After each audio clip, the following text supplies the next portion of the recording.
નમસ્કાર મિત્રો હું છું ડૉક્ટર મહેશ દાફડા. મિત્રો, એજ્યુકેશન ટચ નામની આપણી આ ઘર આંગણાની યુટ્યુબ ચેનલમાં આપ સૌ દોસ્તોનું હાર્દિક સ્વાગત કરું છું. મિત્રો, આ ચેનલ પર 1111 જેટલા અંગ્રેજી વ્યાકરણના વિડીયો અવેલેબલ છે. મિત્રો, તાજેતરમાં જ ઇન્ડિયાઝ વર્લ્ડ રેકોર્ડ બુકે 1111 જેટલા અંગ્રેજી વ્યાકરણના આ વિડીયોની નોંધ લીધી છે અને ઇન્ડિયાઝ વર્લ્ડ રેકોર્ડ બુકમાં આ વિડીયો એ નોમિનેટ થયા છે. દોસ્તો, જે વિદ્યાર્થીઓ સ્પર્ધાત્મક પરીક્ષાની તૈયારી કરે છે એવા વિદ્યાર્થીઓ સુધી આ વિડીયો અવશ્ય શેર કરશો. ધોરણ 9, 10, 11 અને 12 એ વિદ્યાર્થીઓ માટે આ અંગ્રેજી વ્યાકરણના વિડીયો ખૂબ જ ઉપયોગી બની રહેશે. બીજું કે જે વિદ્યાર્થીઓ સ્પર્ધાત્મક પરીક્ષાનું કાર્ય કરી રહ્યા છે, તૈયારી કરી રહ્યા છે, એવા વિદ્યાર્થીઓ માટે પણ આ અંગ્રેજી વ્યાકરણના વિડીયો ખૂબ જ અગત્યના બની રહેશે. મિત્રો, સ્પર્ધાત્મક પરીક્ષાની અંદર કરંટ અફેર્સ એ પણ પરીક્ષાનો એક ભાગ બની ગયો છે. ત્યારે આજે 155મો એપિસોડ જ્યારે હું આપની સમક્ષ પ્રસ્તુત કરવા જઈ રહ્યો છું ત્યારે ખરેખર મને ખૂબ જ આનંદ હું અનુભવું છું. દોસ્તો, કરંટ અફેર્સ દેશ વિદેશની ઘટનાઓ, ઇતિહાસ, ભૂગોળ, અવોર્ડ્સ, રમતગમત આ તમામ ક્ષેત્રને ધ્યાનમાં રાખી અને અહીંયા આપની સમક્ષ ટોપ 10 ન્યૂઝ આપવાનો એક પ્રયત્ન હું કરી રહ્યો છું. દોસ્તો, આ કરંટ અફેર્સનો વિડીયો વધુમાં વધુ વિદ્યાર્થીઓ સુધી પહોંચાડી આપ પણ આ યજ્ઞ કાર્યના સહભાગી બનશો. દોસ્તો, આજે કરંટ અફેર્સ પરીક્ષાનો એક ભાગ બન્યો છે ત્યારે 155મો એપિસોડ હું આપને આપી અને હું ધન્યતા અનુભવું છું. દોસ્તો, આ વિડીયો વધુ વિદ્યાર્થીઓ સુધી પહોંચાડવા આપ સૌને નમ્ર વિનંતી છે. દોસ્તો, ખાસ વાત એ છે કે અહીંયા જે સમાચાર હું પ્રસ્તુત કરી રહ્યો છું એ દોસ્તો મારી વાંચનની એક મર્યાદાને અનુરૂપ હોય છે. સંભવ છે કોઈ ક્ષતિ હોય તો ચોક્કસ ઓથેન્ટિક ન્યૂઝપેપર મેગેઝિનનો અભ્યાસ પણ અવશ્ય કરી લેશો.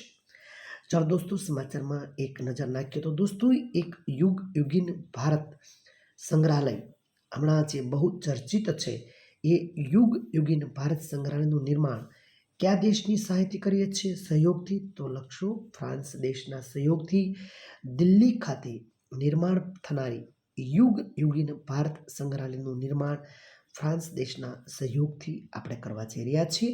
દિલ્હી ખાતે આ સંગ્રહાલયનું નિર્માણ કાર્ય થશે. દોસ્તો,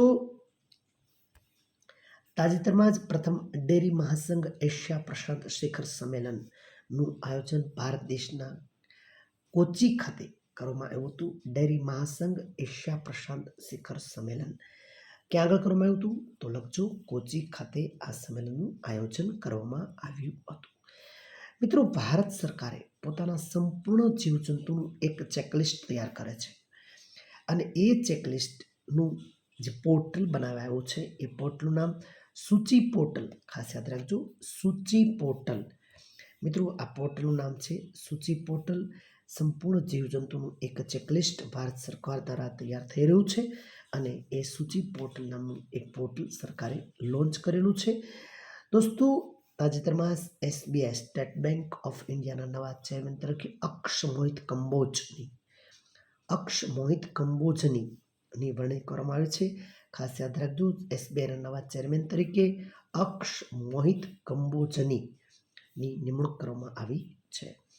મિત્રો, મહારાષ્ટ્ર સરકાર દ્વારા મહારાષ્ટ્ર સરકાર દ્વારા મુખ્યમંત્રી माझी દીકરી બહેન યોજનાનો શુભારંભ કરવાની એક જાહેરાત કરવામાં આવી છે. माझी દીકરી બહેન કઈ સરકાર દ્વારા? મહારાષ્ટ્ર સરકાર દ્વારા આ યોજનાની જાહેરાત કરવામાં આવેલી છે. મિત્રો, તાજેતરમાં જ ભારતીય સેનાએ થાઇલેન્ડ સાથે સંયુક્ત સૈન્ય અભ્યાસ જેનું નામ મૈત્રી સંયુક્ત સૈન્ય અભ્યાસ એટલે કે મૈત્રીનો શુભારંભ કરાવેલ છે. કયા દેશ જોડે? તો કે થાઇલેન્ડ સાથે. મિત્રો, એક સમાચાર મુજબ અસ્તાના ખાતે 24માં SCO શિખર સંમેલન 2024નો શુભારંભ થવા જઈ રહ્યો છે. કયા સ્થળે? અસ્તાના ખાતે. કેટલામું? 24મું એસસીઓ શિખર સંમેલન 2024નો શુભારંભ થવા જઈ રહ્યો છે. સ્થળનું નામ યાદ રાખજો. કેટલામો છે યાદ રાખજો. એસસીઓ શિખર સંમેલન 2024નો શુભારંભ થવા જઈ રહ્યો છે. મિત્રો, તાજેતરમાં જ મેઘાલયનું સુપ્રસિદ્ધ ઉત્સવ બેહદીન ખલમ, આ તહેવારનું નામ યાદ રાખજો. કયા રાજ્યનો છે? મેઘાલયનો બેહદીન ખલમ તાજેતરમાં જ ઉજવાઈ ગયો છે. દોસ્તો, તહેવારનું નામ અને રાજ્યનું નામ બંને ખાસ યાદ રાખજો. મિત્રો, તાજેતરમાં જ ભારત સરકારે મઝગાંવ ડોક શિપ બિલ્ડર્સને નવરત્નનો એક વિશેષ દરજ્જો આપ્યો છે. મઝગાંવ ડોક શિપ બિલ્ડર્સને નવરત્નનો એક વિશેષ દરજ્જો આપ્યો છે. મિત્રો, ખાસ યાદ રાખજો. અને અંતિમ સમાચારમાં એક નજર કરીએ તો દોસ્તો, પી ગીતાને નામ ખાસ યાદ રાખજો. કે સરસ્વતી અમ્મા પુરસ્કાર આપી અને તેનું સન્માન કરવામાં આવ્યું છે. કોનું સન્માન કર્યું છે? પી ગીતા. કયું સન્માન? કે સરસ્વતી અમ્મા પુરસ્કારથી પી ગીતાનું સન્માન કરવામાં આવેલું છે. દોસ્તો, આ સાથે ટોપ 10 ન્યૂઝ સમાપ્ત કરીએ છીએ. મિત્રો, ફરી એકવાર આપ સૌ દોસ્તોને ખાસ નમ્ર વિનંતી છે. દોસ્તો, એજ્યુકેશન ટચ નામની આપણી આ ઘર આંગણા જે યુટ્યુબ ચેનલ છે દોસ્તો, આ ચેનલ પર 1111 જેટલા અંગ્રેજી વ્યાકરણના વિડીયો અવેલેબલ છે. મિત્રો, 1111 જેટલા અંગ્રેજી વ્યાકરણના આ વિડીયો જે વિદ્યાર્થીઓ સ્પર્ધાત્મક પરીક્ષાની તૈયારી કરે છે એવા વિદ્યાર્થીઓ સુધી આ ચેનલ અવશ્ય પહોંચાડી આપ પણ યજ્ઞ કાર્યના સહભાગી બનશો. મિત્રો, થોડા દિવસો પછી ઘણી બધી પરીક્ષાઓ, જાહેર પરીક્ષાઓ આવી રહી છે, ત્યારે 155ના આ જે સમાચાર છે ટોપ 10 ન્યૂઝ, એ ન્યૂઝ પણ વિદ્યાર્થીઓ સુધી પહોંચાડી આપ પણ આ એક યજ્ઞ કાર્યના, એક સારા કાર્યના આપ પણ સહભાગી બનશો એવી હું આપની પાસે અપેક્ષા રાખું છું. ચાલો દોસ્તો, ફરી મળશું આવતા રવિવારે. ત્યાં સુધી ભારત માતા કી જય.